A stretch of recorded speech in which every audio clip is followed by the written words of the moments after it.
ونصلي ونسلم على رسوله الكريم أما بعد فأعوذ بالله من الشيطان الرجيم بسم الله الرحمن الرحيم من كان يريد حرث الآخرة نزد له في حرثه ومن كان يريد حرث الدنيا نؤته منها وما له في الآخرة من نصيب أم لهم شركاء شرعوا لهم من الدين ما لم يأذن به الله ولولا كلمة الفصل لقضي بينهم وإن الظالمين لهم عذاب أليم ترى الظالمين مشفقين مما كسبوا وهو واقع بهم والذين آمنوا وعملوا الصالحات في روضات الجنات لهم ما يشاءون عند ربهم ذلك هو الفضل الكبير ذلك الذي يبشر الله عباده الذين آمنوا وعملوا الصالحات قل لا أسألكم عليه أجرا إلا المودة في القربى ومن يقترف حسنة نزد له فيها حسنا إن الله غفور شكور صدق الله العظيم. یہ سورہ شورا کے چوتھے رکوع کی آیات ہیں. اللہ سبحانہ و تعالی اس رکوع کے آغاز میں ہی اس حقیقت کو بیان فرماتے ہیں کہ دنیا میں محنت و طلب کرنے والے لوگ دو طرح کے ہوتے ہیں. ایک تو وہ لوگ ہیں جو رات دن محنت میں انہوں نے اپنے آپ کو کھپا رکھا ہے, پسینے سے شرابور ہیں, وہ ایک کام سے فارغ ہوتے ہیں تو دوسرے میں لگ جاتے ہیں, دوسرے سے فارغ ہوتے ہیں تو تیسرا شروع کر دیتے ہیں. ہر وقت انہوں نے دنیا کے کام کاج کے لیے اپنے آپ کو مصیبت میں ڈال رکھا ہے اور ان کی پیش نظر اس دنیا ہی کو بہتر بنانا ہے. اسی کو پرسکون پر آسائش بنانے کے لیے وہ ساری یہ تگ و دو کر رہے ہیں. اللہ سبحانہ و تعالی ارشاد فرماتے ہیں کہ ایسے لوگوں کو ہم اس دنیا میں سے جتنا چاہتے ہیں دے دیتے ہیں. تھوڑا بہت جو وہ اتنی محنت کر رہے ہیں تو اللہ کو ان پر ترس اور رحم آتا ہے, کچھ نہ کچھ اس دنیا میں سے ان کو مل جاتا ہے. دوسرے وہ لوگ ہیں جو اس ساری محنت اور کاوش کے پیچھے اس دنیا کو بنانا نہیں چاہتے.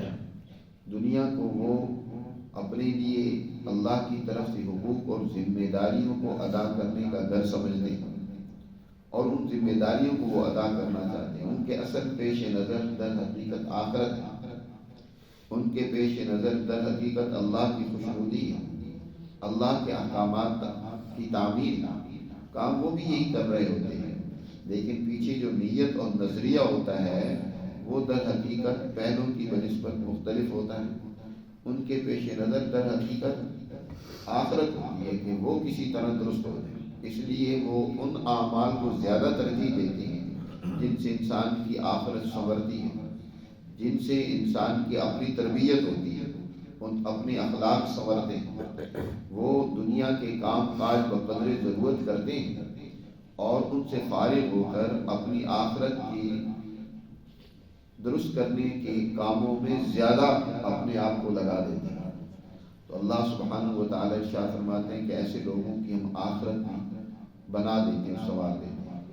جو پہلے لوگ ہیں ان جن کو دنیا میں سے کچھ مل جاتا ہے, جن کے پیش نظر دنیا ہے, ان کے لیے آخرت میں کوئی حصہ نہیں, کیونکہ آخرت ان کے پیش نظر ہی نہیں ہے. ان کے پیش نظر تو صرف یہ دنیا ہی ہے. اس لیے وما لهم فی الآخرۃ من نصیب.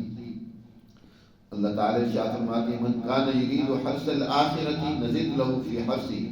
جو انسان آخرت کی کھیتی کا طلبگار ہوتا ہے تو ہم اس کی کھیتی میں مزید اضافہ کر دیتے ہیں, اس کھیتی کو مزید بڑھا دیتے ہیں, یعنی اس کے ان اعمال میں مزید برکت ہوتی ہے, اطمینان اسے نصیب ہوتا ہے, وہ اپنے آپ کو درست کرتا ہے اور وہ ان اعمال کو بخوبی اور آسانی سے کرتا چلا جاتا ہے جو آخرت کو سنوارنے والے اور درست کرنے والے ہوتے ہیں.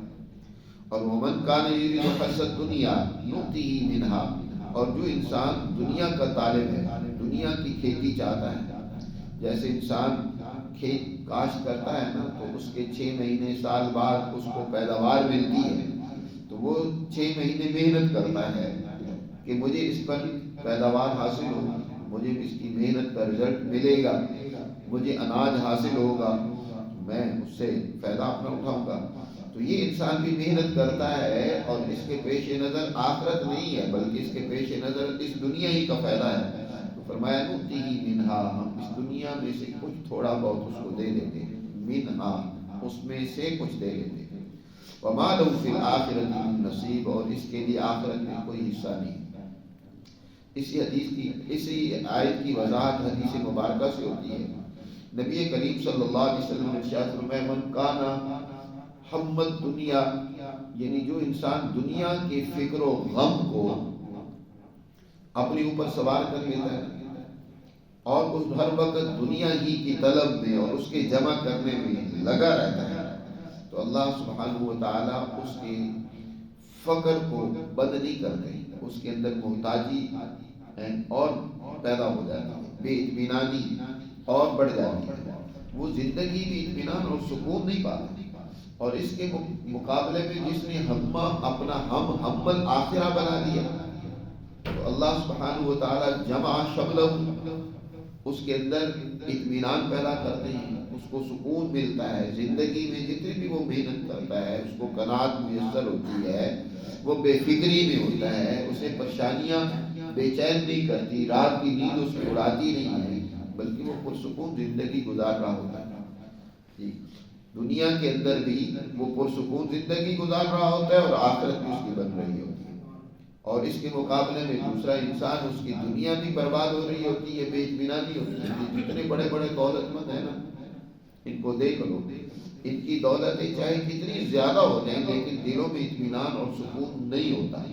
اس اطمینان اور سکون کو حاصل کرنے کے لیے بڑے غلط کام بھی کرتے ہیں، لیکن مزید بے سکونی بڑھتی چلی جاتی ہے۔ اس کی مثال ایسی ہوتی ہے جیسے جس کو خارش کی بیماری اور مرض لاحق ہو جائے نا، وہ جب کھجلی کر رہا ہوتا ہے تو اسے بڑا سکون مل رہا ہوتا ہے، مزہ آ رہا ہوتا ہے، دل کرتا ہے اور خارش کرتا رہتا ہے، لیکن اس سے بے چینی اور تکلیف مزید دو چند ہوتی چلی جاتی ہے۔ وہ جب خارش کر کے فارغ ہوتا ہے تو بے چینی پہلے سے زیادہ بڑھی جاتی ہے۔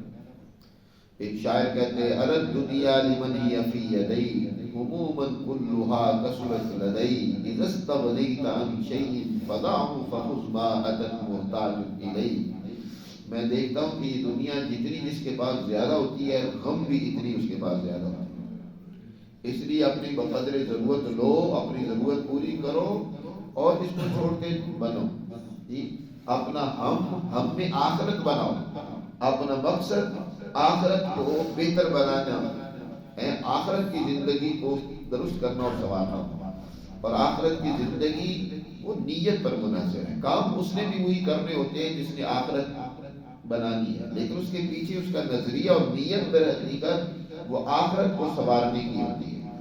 تو زیادہ ہر کام کے پیچھے نیت اور نظریہ ہی در حقیقت مؤثر ہوتا ہے، اس کام کے اندر جو ہے بہتری یا اس کام کے اندر خوبی اسی نیت اور نظریے سے پیدا ہوتی ہے۔ تو جو تو صرف دنیا ہی چاہتا ہے تو ظاہر ہے جہاں کہ اس کو دنیا کا نقصان ہو رہا ہوگا وہ لڑے گا، مرے گا، وہ اپنے آپ کو کھپائے گا، اور لیکن جس کے پیش نظر آخرت ہوگی تو جہاں کہ اس کا نقصان بھی ہو رہا ہوگا تو وہ کہے گا کہ میرا مقصد تھوڑا ہی تھا، کوئی بات نہیں، نقصان ہوا ہے، آخرت بھی اس کا ازالہ ہو جائے گا، میرے پیش نظر تو آخرت ہے، مجھے تو اپنی آخرت کو درست کرنا ہے۔ وہ درگزر کرے گا، اپنے دوستوں کے ساتھ پیار و محبت سے پیش آئے گا، عزیز و اقارب کے رشتے ناطے نہیں توڑے گا، وہ انسانیت کے ساتھ بامروت اور اخلاق سے پیش آئے گا، اس کی زندگی میں تبدیلی ہوگی۔ اور جس نے صرف دنیا ہی کو سب کچھ بنا رکھا ہے تو وہ رشتے ناتوں کو بھی توڑے گا، دوست احباب کو بھی ان سے بھی قطع تعلق کرے گا، اس کے پیش نظر تو مال و دولت ہے، جہاں سے مفاد مل رہا ہے وہاں سارے معاملات ہیں، مفاد نہیں ہے تو پھر وہ ان کا دشمن بن جاتا ہے۔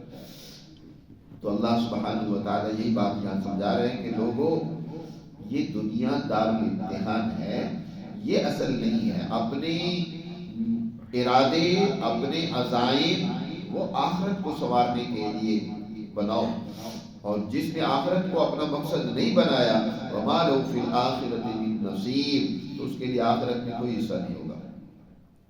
ام لهم شرکاء شرعوا لهم من الدین ما لم یأذن باللہ، جیسے نبی کریم صلی اللہ علیہ وسلم کی یہ جماعت ہے، آپ صلی اللہ علیہ وسلم اور آپ کی جماعت بظاہر شروع میں تکلیفیں پہنچ رہی ہیں، مصیبتیں، پریشانیاں ہیں، لیکن ان کے پیش نظر در حقیقت اللہ کی رضا اور خوشنودی اور آخرت کی کامیابی، اس لیے ان تکلیفوں کو بھی بڑی سہولت اور آسانی سے برداشت کیا جائے۔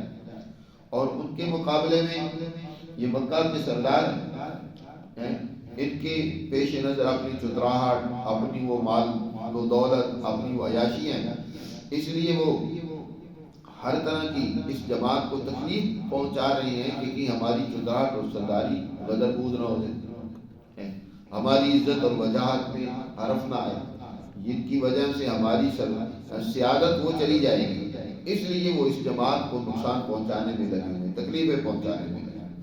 اور انہوں نے اپنے لیے قانون ضابطہ کس کو بنا رکھا ہے؟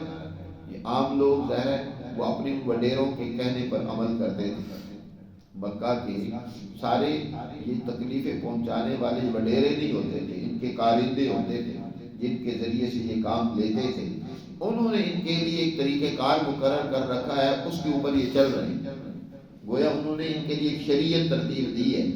تو دیکھو ان کی شریعت یا ان کا قانون، ان کا نظم و ضبط مفاد پرستی کا ہے، لالچ کا ہے اور انا کا ہے۔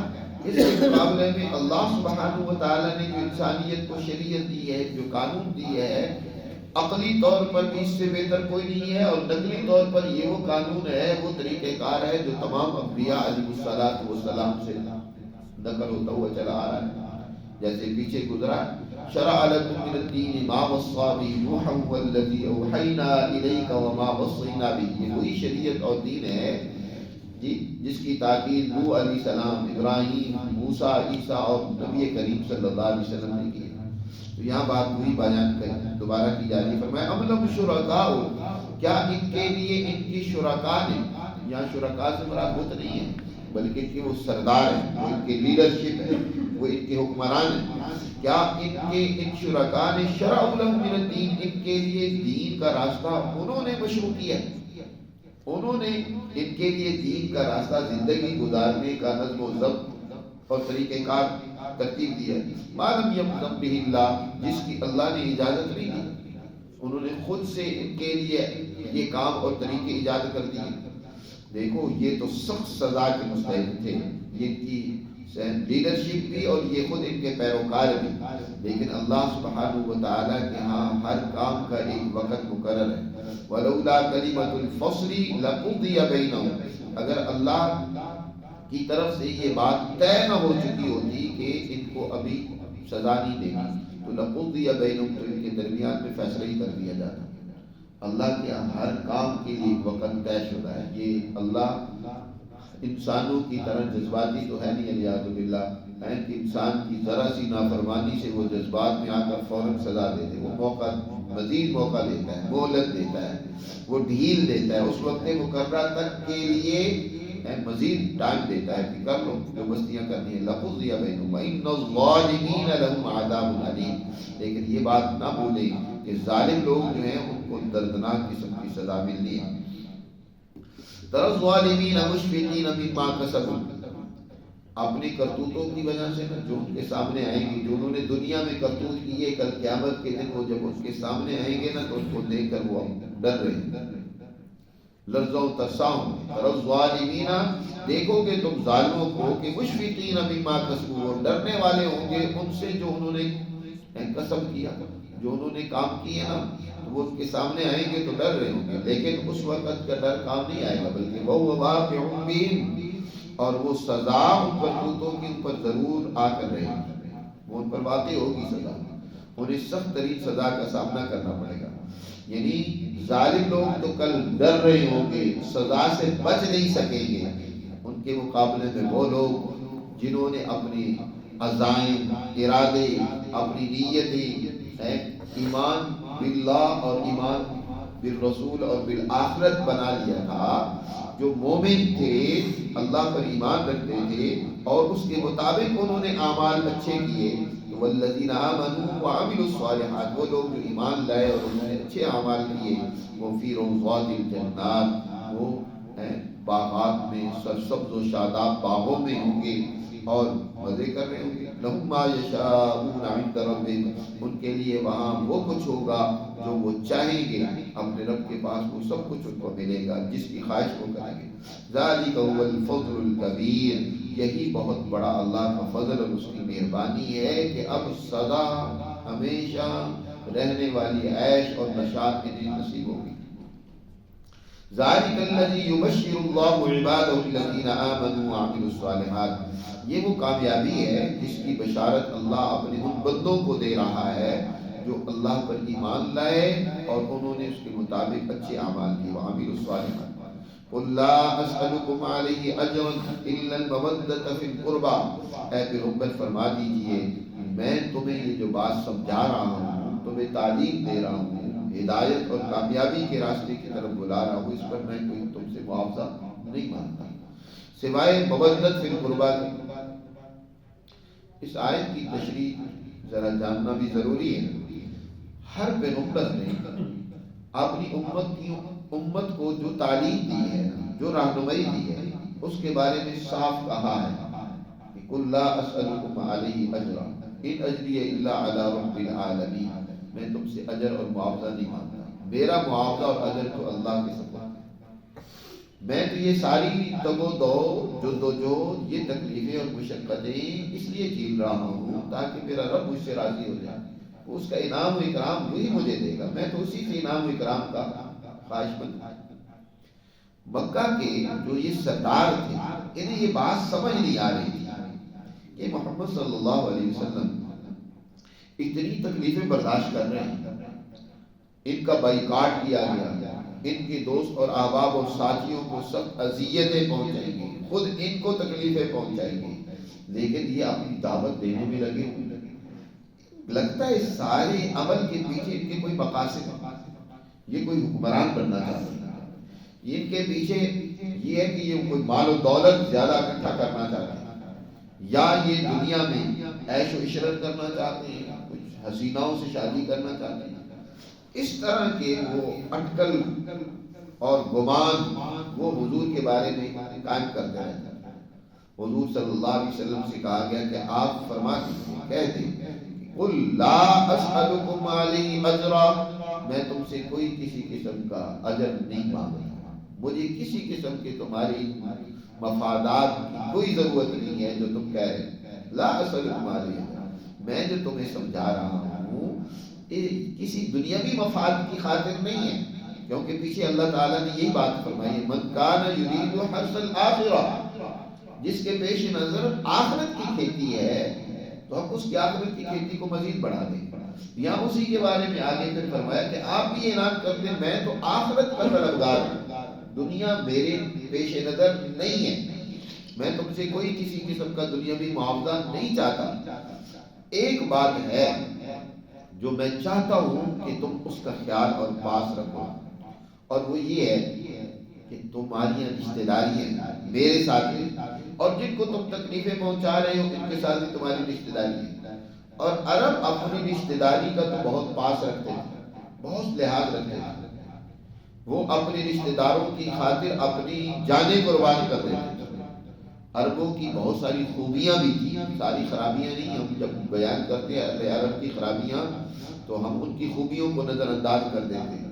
ان کے اندر عہد کی پاسداری بہت زیادہ تھی، اس طرح رشتہ داریاں اور اقربا پروری ان میں بہت زیادہ تھی، رشتہ داریوں کا بہت پاس اور لحاظ رکھا جاتا تھا. تو نبی کریم صلی اللہ علیہ وسلم نے فرمایا کہ دیکھو میری تمہارے ساتھ رشتہ داری ہے، اس کا ہی لحاظ کرو کہ کم از کم مجھے اپنی دعوت تو لوگوں کو دینے دو. تم نہیں سنتے نہ سنو، دوسروں کو دینے دو. یا دوسرے جن کو تم تکلیفیں اور اذیتیں پہنچا رہے ہو ان کے ساتھ بھی تمہاری رشتہ داری ہے، ان کو تکلیفیں نہ پہنچاؤ. کم از کم اس رشتہ داری کا تو لحاظ کرو جس کا تم ہمیشہ سے خیال کرتے چلے آئے ہو. جی جو رشتہ داریاں تمہارے یہاں کی وہ قابل احترام تھی، آج تم نے ان کو نظر انداز کر رکھا ہے. تو اللہ کے رسول صلی اللہ علیہ وسلم نے فرمایا الا المودۃ فی القربى، مگر میں قرابت کی اس محبت کا تم سے مطالبہ کر رہا ہوں کہ اس کو، کیونکہ دین اسلام کا مطلوب بھی یہ ہے، دین اسلام رشتہ داریوں کو قائم کرنے کے لیے آیا ہے، رشتے ناتوں کو توڑنے کے لیے نہیں آیا۔ نبی کریم صلی اللہ علیہ وسلم کا یہ واضح ارشاد ہے، فرمایا سل من قطعک واعف عمن ظلمک واحسن الی من اساء الیک، جو تمہارے ساتھ توڑے تم ان کے ساتھ جوڑو، صلہ رحمی کرو۔ قرآن نے واضح طور پر فرمایا ووصینا الانسان بوالدیہ احسانا، انسان کو ہم نے تاکید کی ہے کہ اپنے والدین کے ساتھ اچھے طریقے سے پیش آئے۔ وَإِن جَاهَدَاكَ عَلَىٰ أَن تُشْرِكَ بِي مَا لَيْسَ لَكَ بِهِ عِلْمٌ فَلَا تُطِعْهُمَا لِكِنْ وَصَاحِبْهُمَا فِي الدُّنْيَا مَعْرُوفًا وَاتَّبِعْ سَبِيلَهُ، کہ شرک پر بھی اگر تمہارے والدین تمہیں مجبور کرتے ہیں نا تو ان کی بات تو نہ مانو شرک والی، لیکن دنیا کے حوالے سے ان کے ساتھ بھلائی اور اچھائی کرنے سے باز نہیں آنا تم نے۔ وَصَاحِبْهُمَا فِي الدُّنْيَا مَعْرُوفًا، دنیاوی امور میں ان کے ساتھ بھلائی سے پیش آتے۔ یہی وجہ ہے کہ بہت سارے صحابہ ان کے والدین مشرک ہیں۔ سہیل ابن عمر جو بعد میں مسلمان ہو گئے، ان کے بیٹے صاحبزادے عبداللہ ابو جندل دونوں مسلمان ہیں جی۔ اسی طرح عتبہ بدترین دشمن ہے، لیکن ابو حذیفہ رضی اللہ تعالیٰ عنہ مسلمان ہیں جی۔ اس طرح بے شمار اور صحابہ ہیں، لیکن اپنے والدین کی انہوں نے نافرمانی نہیں کی، گستاخی نہیں کی، ان کو برا بھلا نہیں کہا، باوجود مشرک ہونے کے ان کا احترام کرتے رہے، آخر تک عزت کرتے رہے جی۔ اور یہی دین اسلام کی تعلیمات بھی ہیں۔ تو حضور صلی اللہ علیہ وسلم یہ بات سمجھا رہے ہیں کہ میں تم سے اسی قرابت اور رشتوں کو نبھانے کا مطالبہ کرتا ہوں کہ ان کو تو نبھاؤ کا مطلب، ان کا تو پاس رکھو کہ اپنے، یہ تو اولاد اپنے ماں باپ کی عزت کر رہی ہے، لیکن ماں باپ ہے کہ وہ اپنی ہی اولادوں کو بیڑیوں میں جکڑ رکھا ہے۔ حضرت عبداللہ کو، حضرت ابو جندل کو سہیل ابن عمر نے بیڑیاں لگا رکھی ہیں، ابو جہل نے اپنے بھائیوں کو بیڑیاں لگا رکھی ہیں، ان کو قید کر رکھا ہے یہ، اور اذیتیں اور تکلیفیں پہنچاتے ہیں۔ تو یہ تکلیفیں پہنچا رہی ہیں، ادھر سے کیا ہے اس محبت کا، احترام کا سلوک کیا جا رہا ہے۔ تو حضور صلی اللہ علیہ وسلم فرما رہے ہیں کہ میں تم سے بھی یہی توقع رکھتا ہوں کہ تم بھی اس صلہ رحمی کا پاس رکھو۔ بعض حضرات نے اس آیت کی تفسیر بڑی دوسرے انداز سے بیان کی ہے، جو کسی طرح بھی درست نہیں ہے، یہاں سیاق و سباق اس کی قطعاً تائید نہیں کرتے۔ وہ یہ کہ بعض حضرات نے کہا کہ حضور صلی اللہ علیہ وسلم نے یہ کہا ہے کہ میں تم سے کوئی کسی قسم کا معاوضہ نہیں مانگتا سوائے اس کے کہ تم قربا، میرے جو رشتہ دار ہیں، یہ جو میرے خاندان ہے، ان سے تم محبت کرو۔ الا المودۃ فی القربى، مگر مودت فی القربى کا میں تم سے معاوضہ مانگتا ہوں کہ میرے خاندان والوں سے تم محبت کرو۔ اولاً تو حضور صلی اللہ علیہ وسلم سے اس طرح کی بات کی توقع کرنا یہ بہت بڑی حضور صلی اللہ علیہ وسلم کے احترام کے منافی ہے۔ کوئی بھی عام انسان بھی جو ذرا اعلیٰ ظرف اور اعلیٰ اخلاق اور اعلیٰ حوصلے کا انسان ہوتا ہے، وہ یہ نہیں کہتا کہ یار باقی سارے چھوڑو، تم بس میرے خاندان والوں سے محبت کرو، کوئی بھی اس بات کا نہیں کہتا۔ دوسری بات یہ ہے کہ نبی کریم صلی اللہ علیہ وسلم کی تو شان بہت اونچی ہے، یہ تو معاوضہ گویا حضور مانگ رہے ہیں اپنی محنت کا کہ تم میرے خاندان والوں سے محبت کرو، اور تو میں کچھ نہیں تم سے مانگتا، اور میں تم سے کوئی معاوضہ نہیں چاہتا، لیکن میرے خاندان سے محبت کرو۔ پہلی بات تو یہ ہے کہ یہ سورہ مکی ہے، اور مکہ میں نبی کریم صلی اللہ علیہ وسلم کی اولاد اگر تھی تو اکیلی فاطمہ نہیں تھی، بلکہ آپ کی باقی بھی 4 صاحبزادیاں موجود تھیں، اور حضرت علی کے ساتھ تو رشتہ بھی کوئی ٹائم نہیں ہوا تھا۔ بعض لوگوں نے یہاں تفسیر، آج کل سوشل میڈیا کا دور ہے نا، تو بڑے بڑے مفکر بیٹھے ہوئے سوشل میڈیا پر لوگوں کے سامنے فضول قسم کی تفسیریں کر رہے ہوتے ہیں۔ اس آیت کی تفسیر سے بعض نے 5 تنباہ کی محبت کو ثابت کیا۔ حضرت علی رضی اللہ تعالیٰ عنہ، حضرت حسنین اور حضرت فاطمہ اور نبی پاک صلی اللہ علیہ وسلم سے محبت، گویا کہ حضور نے کہا ہے کہ ان سے محبت کرو اور کچھ میں تم سے نہیں مانگتا۔ حالانکہ اس وقت نہ تو حضرت علی کی حضرت فاطمہ سے شادی ہوئی ہے، اور نہیں حسن و حسین اس وقت ان کی ولادت ہوئی ہے۔ یہ جب یہ قرآن کی آیت نازل ہوئی ہے اس وقت تو یہ رشتے ابھی قائم بھی نہیں ہوئے تھے، اور حضور صلی اللہ علیہ وسلم پہلے ہی اس کا سوال کرنا شروع کر دیں کہ بھئی یہ ان سے محبت کرو. اور پھر ویسے بھی حضور کی شان یہ نہیں ہے. یہ الگ بات ہے کہ اس آیت کو اس کے ساتھ جوڑنے کی کیا ضرورت ہے. بے شمار ایسی صحیح احادیث ہیں جن سے خاندان نبوت اہل بیت سے محبت کرنے کا تذکرہ موجود ہے. ایک مسلمان کے لیے، ایک مومن کے لیے ایک خاندان اور اہل بیت سے محبت لازم اور ضروری ہے، ایمان کا تقاضا ہے. لیکن اس آیت کو، اس قرآن کو اس کے ساتھ جوڑنا، یہ قرآن کی تفسیر میں بہت بڑی غلط بیانی کرنا ہے. قرآن جس مقصد کے لیے نازل ہوا ہے، قرآن جو بات سمجھا رہا ہے تو وہ بات سمجھو یا سمجھاؤ. قرآن کے آیات کو کھینچتان کے ادھر سے ادھر جوڑنا، ادھر سے ادھر جوڑنا، یہ بہت بڑی بددیانتی کی بات ہے. تمام محققین مفسرین کے نزدیک حضور صلی اللہ علیہ وسلم یہاں عربی گرامر کے اعتبار سے مودت فی القربا میں جو اللہ ہے حرف استثناء، یہ استثناء منقطع ہے. اس کا مطلب یہ ہے کہ مودت فی القربا اس اجر میں داخل نہیں ہے جس کی حضور نے نفی فرمائی کہ میں تم سے کوئی اجر نہیں مانگتا جی سوائے اس کے مودت فی القربا کا میں تم سے اجر مانگتا ہوں. یہ اس میں نہیں ہے کہ بھئی یہ اجر میں تم سے مانگتا ہوں، یہ بات نہیں. حضور صلی اللہ علیہ وسلم یہ بات ارشاد فرما رہے ہیں کہ دیکھو تم آپس میں رشتہ داریاں جو ہیں ان کو قائم رکھتے ہو ہمیشہ سے، تو اب کیوں ان رشتہ داریوں کو بھول گئے ہو؟ میں بھی تمہارا رشتہ دار ہوں. حضور صلی اللہ علیہ وسلم کا سگا چچا حضرت عبداللہ کے بڑے بھائی ابو لہب سگا چچا، حضور صلی اللہ علیہ وسلم کا جو والد ماجد تھے عبداللہ، ان کا بڑا بھائی ہے ابو لہب. سب دشمنی کر رہا ہے، مخالفت کر رہا ہے، آگے آگے بڑھ کر ہر موقع پہ حضور صلی اللہ علیہ وسلم کے خلاف دشنام درازی سے کام لیتا ہے، حضور کو تکلیفیں پہنچانی. اور اس طرح دیگر بھی تمام خاندان آپس میں رشتہ دار تھے.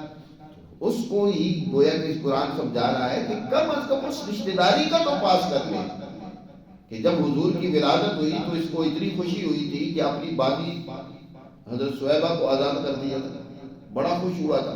اس رشتہ داری اور محبت کا ہی تقاضا تھا نا. لیکن جب حضور نے اپنی تعلیمات پیش کی تو اب دشمنیاں شروع ہو گئی، مخالفت کر رہا ہے بھرپور طریقے سے. تو حضور صلی اللہ علیہ وسلم فرما رہے ہیں کہ اس محبت اور رشتہ داری کو بھی تم نے ترک کر دیا. اور حضور تو آئے ہی رشتہ داریوں کو قائم کرنے کے لیے تھے. تو اس لیے اس آیت کا تعلق اس آیت کے پس منظر میں سمجھنا چاہیے، کیونکہ یفسر القرآن بعض بعضا، قرآن کا ایک حصہ دوسرے حصے کی تفسیر کرتا ہے. خود قرآن میں دوسری جگہ پر بھی حضور صلی اللہ علیہ وسلم کو کہا گیا کہ آپ فرما دیں قل لا اسألکم علیہ اجرا الا من شاء ان یتخذ الی ربہ سبیلا. لا اسألکم علیہ اجرا، میں تم سے کوئی اجر اور معاوضہ نہیں مانگتا، الا من شاء ان یتخذ، مگر ہاں یہ میں تم سے مانگتا ہوں، چاہتا ہوں کہ جو چاہے اپنے رب کی معرفت حاصل کر کے اس سے تعلق جوڑ لے. الا من شاء ان یتخذ الی ربہ سبیلا، اپنے رب کی طرف کا راستہ وہ بنا لے، اختیار کر لے.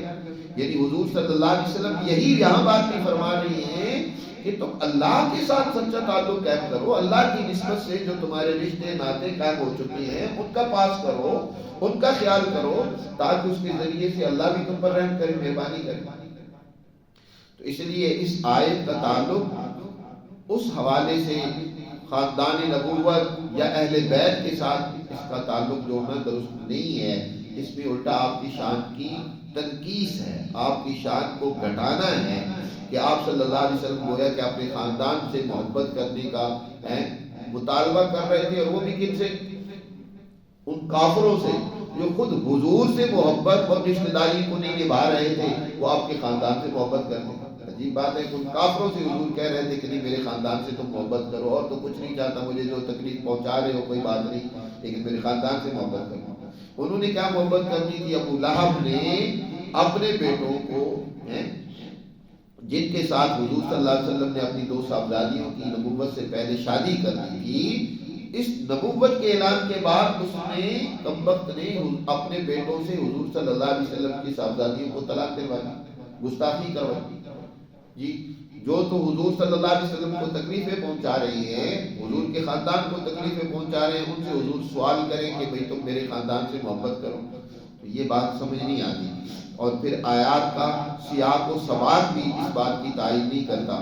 وہاں بھی یہ شروع رکوع میں یہ بات فرمائی دی گئی کہ من کان یرید حرث الآخرۃ نزد له فی حرثہ. تو اللہ تعالیٰ ارشاد فرماتے ہیں ومن یقترف حسنۃ نزد له فیہا. جو کوئی انسان کسی حسنہ اور نیکی کا ارتکاب کرے گا، کوئی نیکی کمائے گا، محنت کرے گا، اچھا کام کرے گا، اور اہل بیت سے محبت کرنا یہ اچھا کام ہے جی. خاندان نبوت سے جو مسلمان تھے ان سے محبت یہ بھی ایمان کا تقاضا ہے. وہ نزد له فیہا حسنہ، تو ہم اس نیکی میں مزید اضافہ کریں گے. تو یہ حسنہ میں آ سکتا ہے، یہ اس میں شامل، کیونکہ نیکیاں بہت ساری ہیں جن میں سے ایک نیکی. لیکن یہ بات بھی یاد رکھیں، کیا خاندان نبوت سے محبت کرنے کی شرط ہے کہ آپ صحابہ کرام کو برا بھلا کہیں؟